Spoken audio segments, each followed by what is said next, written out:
Deputi Transformasi Hijau dan Transformasi Digital Otorita IKN M. Ali Brawi mengatakan pembangunan Ibu Kota Nusantara atau IKN Nusantara di Kalimantan Timur dilakukan untuk mencapai target Carbon Neutral City pada 2045. Dilansir dari Kompas.com, caranya dengan mewujudkan target 100% produksi listrik yang berasal dari energi baru terbarukan. Transisi menuju energi terbarukan dalam sistem ketenagalistrikan IKN dapat membantu mengurangi emisi karbon, mengurangi ketergantungan pada bahan bakar fosil yang terbatas, serta mendorong keberlanjutan dan pengurangan dampak lingkungan negatif. Kebutuhan listrik di IKN hingga tahun 2045 diperkirakan sebesar 4 MW jam kapita tahun.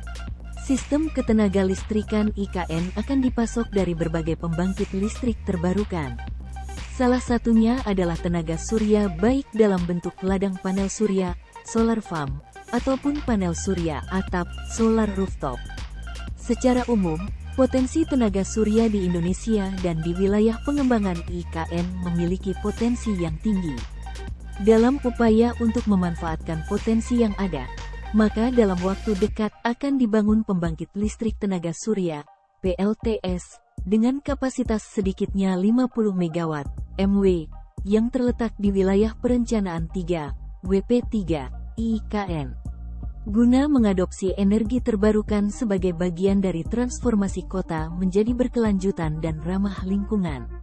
Selain itu, implementasi dari konsep bangunan hijau di IKN akan diterapkan melalui pemasangan panel surya atap yang nantinya akan terintegrasi dengan berbagai bangunan di wilayah IKN. Pada awal tahap pembangunan, saat ini sistem ketenagalistrikan IKN akan terhubung dengan sistem ketenagalistrikan Kalimantan yang berasal dari energi terbarukan dalam rangka untuk memenuhi sebagian kebutuhan tenaga listrik di IKN dan mengatasi variasi pasokan listrik dari energi setempat.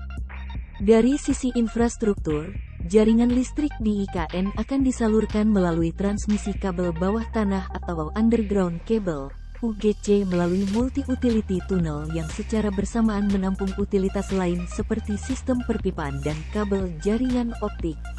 Teknologi pendukung yang terintegrasi dalam distribusi pasokan listrik dari pembangkit yang tersebar juga akan dikembangkan di IKN dengan tujuan pemenuhan kebutuhan listrik pada setiap waktu.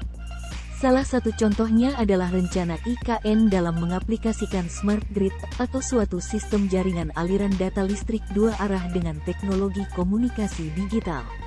Sistem itu untuk mendeteksi berbagai permasalahan, salah satunya seperti pemulihan listrik yang lebih cepat setelah adanya gangguan listrik. Beberapa contoh teknologi berbasis smart grid yang dapat diterapkan di IKN adalah Advanced Metering Infrastructure yang memungkinkan pengguna listrik, baik rumah tangga maupun industri, untuk memantau dan mengelola konsumsi energi secara real-time. Kemudian Grid Monitoring and Control yang berfungsi sebagai sistem monitoring modern untuk pemantauan yang lebih baik, mendeteksi gangguan atau kegagalan dengan cepat, serta mengoptimalkan operasi dan pemeliharaan jaringan. Lalu pemanfaatan energi hidrogen dan Battery Energy Storage Systems, BESS, sebagai sistem penyimpanan energi seperti baterai yang membuat energi dapat dialokasikan secara efisien dan mendorong penggunaan energi terbarukan yang lebih stabil dan andal. Implementasi teknologi berbasis smart grid di IKN akan membantu meningkatkan efisiensi, keandalan, dan keberlanjutan sistem ketenagalistrikan. Dengan penggunaan data yang lebih cerdas dan kontrol yang lebih baik, smart grid dapat mengoptimalkan penggunaan energi, meminimalkan kerugian energi, dan mengurangi emisi karbon.